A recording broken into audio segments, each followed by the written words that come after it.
money might be the reason you come, but money in itself is not a strong enough reason for you to stay. Because living here is not just a financial decision, it's a lifestyle decision. Before people move here, they build this picture up in their head. The same thing I did. I'm gonna have a nice apartment by the beach, or maybe a view, eat fresh foods, less stress, spend way less money. And yeah, parts of that is true, but what people don't factor in, that there's a lifestyle that comes with all this. You know, things I talk about all the time, like how systems don't work the same here than they do in the United States, how people are always late, customer service is different, language barriers are real. Yes, you can muscle your way while you're on vacation, but when you're living here, it becomes real. In everyday tasks, I'm talking about the simple tasks, sometimes require a lot more effort. So if your mindset is, I'm moving here to make my life easier, then you're gonna get frustrated really quick. But don't get me wrong, in some ways, life does get simpler, but in other ways, it can be reversed. It can get harder. Yes, you saving a little bit more money,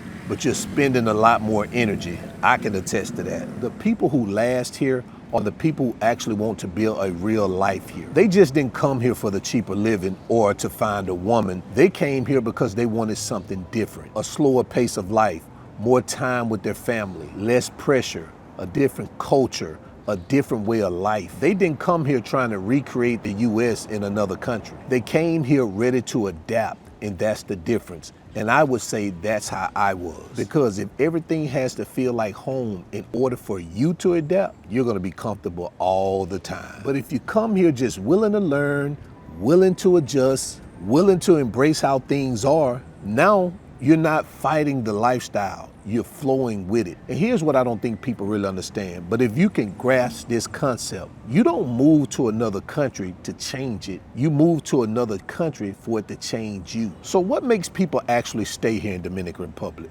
It's not just the cost of living, it's what they build once they are here. Relationships, community, routine, purpose, and connection to the culture. Because once you find your rhythm, you find your spots, you have your people, your lifestyle. Now it's not about just saving money. Now it's about, you know what? I actually like my life here. And now at that point, it's a different conversation. Because saving money, it may get you here, but I'm gonna tell you one thing, the connections you make is what's gonna keep you here. So let's talk about the other side, the people who usually don't make it. They fall in one of these categories. They never learn the culture. They resist how things are done. They compare everything to back home. They stay in their comfort zones and they never build real connections. So even though they're living in a better financial situation, guess what? They still feel disconnected, out of place, frustrated. And eventually, guess what? They leave. Because you can be living cheaper and at the same time still feel like there's something missing. So the real question isn't, can I afford to live in Dominican Republic? The real question is, do you want to? Do you really actually want this lifestyle? Are you okay with the differences? Are you willing to adjust? And will you be open to something new? Because if the answer is yes, listen, you can build something amazing out here. These 5 years I've been here, I've met some of the most amazing people and have built real connections and partnerships with these people. But if the only thing that's pulling you here is the money, let me be the first to tell you, it's not gonna hold you here. Don't waste your time. And the same goes for women. If that's the only thing that's pulling you here is women, don't waste your time or energy. It's not gonna work for you. But let me clarify something. I'm not saying that money doesn't matter, because it absolutely does, especially here in Dominican Republic. But that's just only one piece of the puzzle. And if you're serious about making this move, you need to understand what life actually looks like here, and not just what you think it costs. That's why I created a tool called the DR Cost of Living Calculator. You can plug in your lifestyle, your situation, and run the real numbers. No guessing, no assumptions, just clarity. So when you sign up to my weekly newsletter, I send that directly to your inbox. Links in the video description below. Also guys, if you're looking to invest into real estate and you need the right team behind you, check out our new website, www.drinvestandlive.com. Milton and I will provide you with the proper guidance on your investment journey. And you know something? We took it a step further.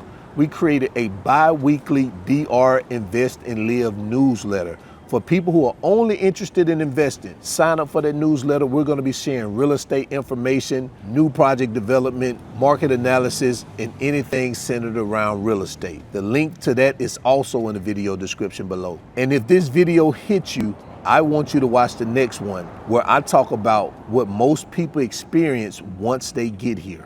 You know, that feeling of being stuck between not a tourist and not fully a local either. So until then, guys, remember, always keep your goals at the forefront of your mind. Always live in the present, because that's the only way you're going to live your best life. And I'm out. Peace. Je begon aan mijn best life, yeah. Je begon aan mijn best life, yeah. Something you and me, oh. Je begon aan mijn best life, yeah. Jumping, flexing, no.